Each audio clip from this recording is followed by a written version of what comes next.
Narito na ang mga nag-trending na kwento sa mundo ng social media.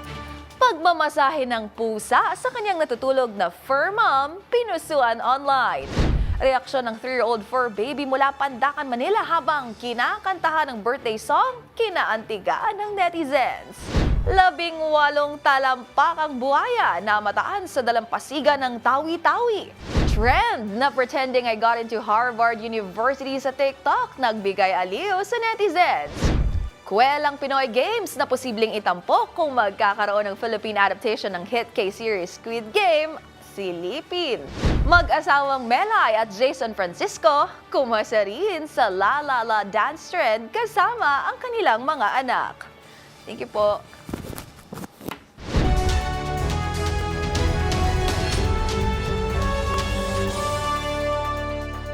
Sure kung ang lahat ng kwento o viral video ay hindi umaabot sa wall mo. At mga trending na hindi mo akalain, yun pala ang totoong kwento. Kasama mga follow-up na ginawa namin sa mga post na humahakot ng mataas na views, comments, and shares. Kasama ang buong grupo ng TNVS Trending and Viral Show ang kukumpleto ng buong kwento. Ako po si Angelica Cosme at ito ang TNVS. Una sa Pilipinas, una sa Pilipino.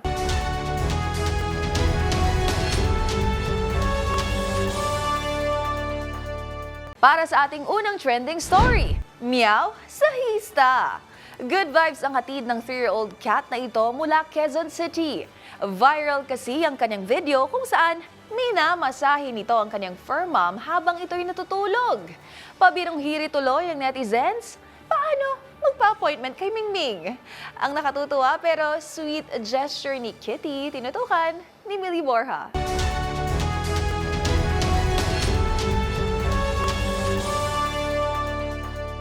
Likas sa mga fur baby ang pagiging malambing sa kanilang mga amo.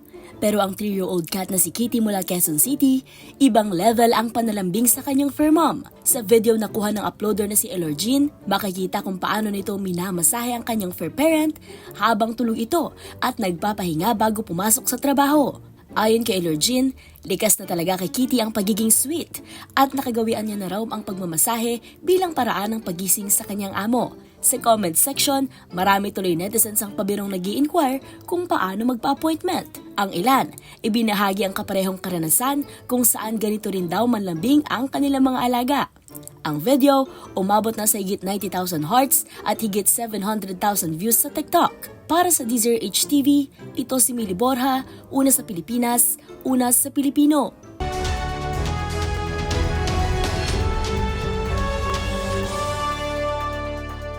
Para sa ating next viral story, maliban sa mga tao, isa rin sa mga mahalagang ipagdiwang natin ay mga kaarawan ng ating fur baby.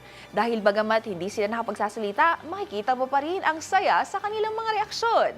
Gaya na lamang ng 3-year-old fur baby na ito mula Pandacan, Manila na mangiyak-ngiyak pa habang kinakantahan ng birthday song. Ang naging reaksyon ni Ash, tutukan sa trending report ni James Galange.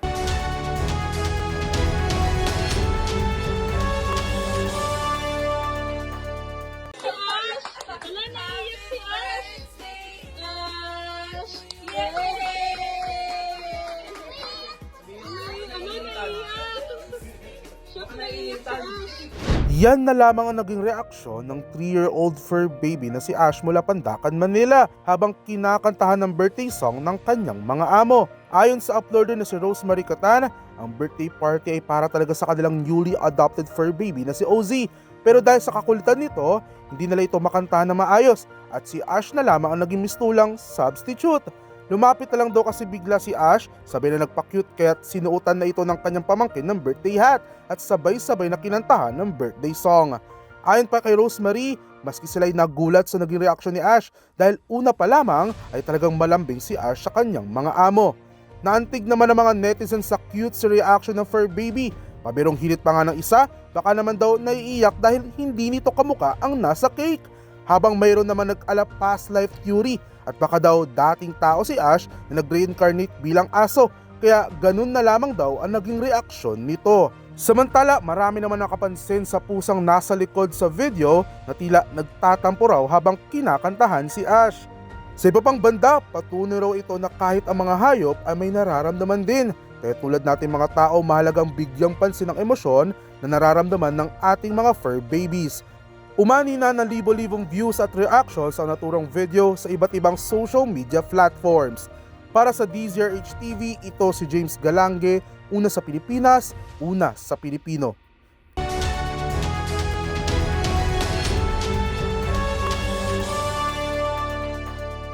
At sa ating next trending story, Lolong II, hindi araw-araw nakakakita ng mababangis na hayop ang marami sa atin.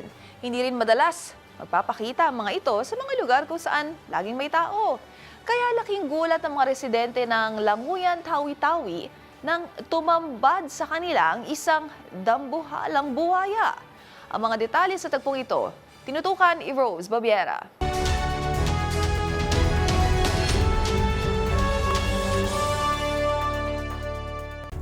Nabulabog ang mga residente ng Languyan, Tawi-Tawi matapos mamataan ng ilan sa kanila ang isang dambuhalang buwaya sa dalampasigan sa barangay Kiniktal. Ayon sa mga residente, napansin nila ang mabagal na pagkilos at paglangoy ng buwaya, buhat ng laki at bigat nito. Nasa halos 18 talampakan ang sukat ng buwaya na madali namang nahuli ng mga residente. Makikita sa mga larawan na unang in-upload ni Hammer sa kanyang social media na nakatali ng lubid ang buntot at kamay ng mga buwaya. Gayon din ang bibig nitong tila nakagapos din para hindi na ito makapiglas at maiwasang makadisgrasya pa. Kasalukuyan namang nakikipag-ugnayan ang mga otoridad sa Ministry of Environment at Natural Resources and Energy sa Tawi-Tawi upang ma-turn over ang buwaya sa kinauukulan. Para sa DZRH TV, ito si Rose Babiera. Una sa Pilipinas, una sa Pilipino.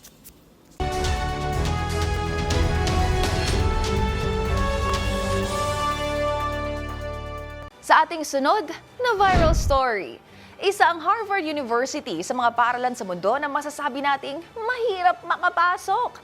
Kaya naman marami ang bumidang point of view videos online kung saan all out ang emotions ng netizens with matching background music pa sa tuwing malalaman na sila'y nakapasa sa presiyosong eskwelahan.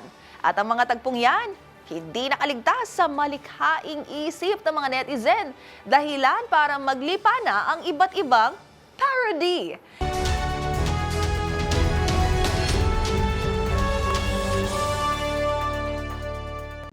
Tila hindi talaga nauubusan ng creative juices ang tao ngayon sa social media, lalo na sa app na TikTok, kung saan samot-saring trend ang sinakyan ng mga netizens, mapaibang bansa man o maging dito sa Pilipinas. Ang humahabol nga riyan ang tila parody ng I Got Into Harvard video, kung saan ang emotional reaction ng mga mag-aaral na nakapasok sa universidad ay ginawa ng comedic version ng mga netizen dahil sa boredom. Ang trend na ito ay tinawag na Pretending I Got Into Harvard Because We're Bored, na ayon sa isang search engine platform ay nagsimula noong December 2024 nang mag-post sa TikTok ang content creator na si Angelo Marasiga na isang Pilipino.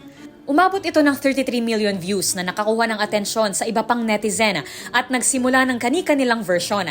Kahit dito sa Pinas ay may nakijoin din sa trend tulad na lamang ng pamilyang Eigenman na tila in-apply ang kanilang husay sa pagiging artista sa kanilang one-take version. Ang kanilang video umabot lang naman sa 13.6 million views na may 1.7 million hearts. Para sa DZRH TV, ito si Rose Babiera. Una sa Pilipinas, una sa Pilipino.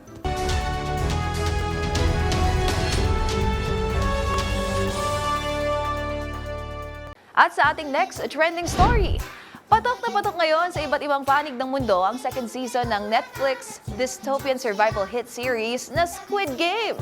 Kaya ang mga netizen, kanya-kanyang pakulo sa kung ano mga pambatang laro ang lalaruin kung sakaling gawin ang Squid Game rito sa Pinas. Kung pasok nga ba ang mga naisip nilang laro? Alamin natin yan sa report ni Arnold Herrera.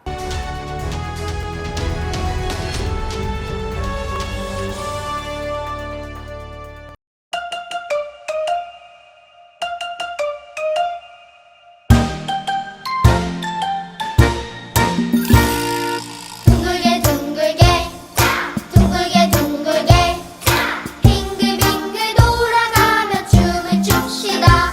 Kung pamilyar ka sa tugtog na ito, paniguradong isa ka rin sa mga nahumaling sa Korean survival series at global phenomenal hit na Squid Game. tampok sa palabas ang madugong pasiklaban ng mga manlalaro sa iba't ibang traditional Korean games na pambata para sa tumataginting na 45.6 billion won. Kaya naman ang mga Pinoy hindi nagpatalo at kanya-kanyang pakulo at pauso sa mga posibleng laro kung sakaling gagawan ng Philippine adaptation ang Squid Game. Unang-una sa listahan ay ang pagkain ng sikat na powdered milk nang hindi inuubo. 닭을 치면서 노래를 부르며 Pabilisan makatanggal ng sebo sa Tupperware. Bagay na talaga nga namang pinangingilagan ng sinumang maghuhugas ng mga pinagkainan. 치면서 노래를 부르며 Hindi rin daw mawawala ang paghihiwalay sa 2 piraso ng katon nang hindi ito nababali o nasisira. Isama na rin daw ang pagbabalat ng pinakulang itlog nang hindi ito nasisira.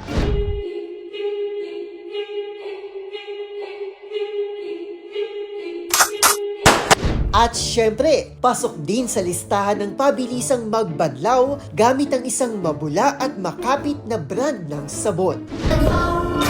노래를 부르며 랄랄라 즐겁게 춤추자 Unang gumawa ng ingay ang Squid Game noong September 17, 2021 nang lumabas ang first season nito sa streaming platform ng Netflix, kung saan itinanghal ito bilang most watched Netflix series na sinundan ng science fiction hit na Stranger Things.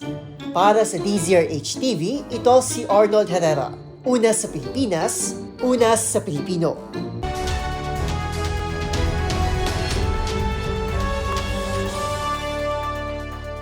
At para sa ating trending showbiz balita, marami na ang umasa sa nauuso ngayong La La La dance trend sa TikTok. At syempre, di rin nagpahuli riyan ang mag-asawang Melay Cantiveros at Jason Francisco o Melason kasama ang kanilang mga chikiting.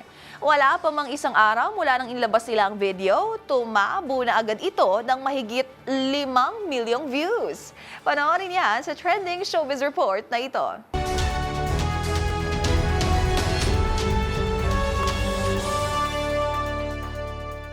Melalala, son? Good vibes na naman ang hatid ng pamilya ni Melay Cantiveros at Jason Francisco online. Ang Kamsami family kasi di rin nagpahuli sa La La La dance trend sa TikTok. I'm covering my ears like a kid. When your words mean nothing, I go la la la. Ang entry na ito ng Melason kasama ang kanilang mga anak na sina Mela at Stella agad na puno ng mga kwelang hirit ng netizens. January pa lang daw pero pang December na ang pagod ni Jason. Biro pa nila, finally, the right music for the right person. 3 Melay ba naman? Maging ang singer na si KZ Tandinga napa-comment na rin sa video na ito. Swak naman daw kasi yung part ng kantang I'm covering my ears. Habang ito pang marining suggestion, need niyang gawa ng dokumentaryo si Jason kung paano niya kinakaya ang 3 Melay. Ang La La La ay kanta ng English singer-songwriter na si Sam Smith. Sa ngayon, tumabo na ng mahigit 8 million views ang La La La entry na ito ng Francisco family.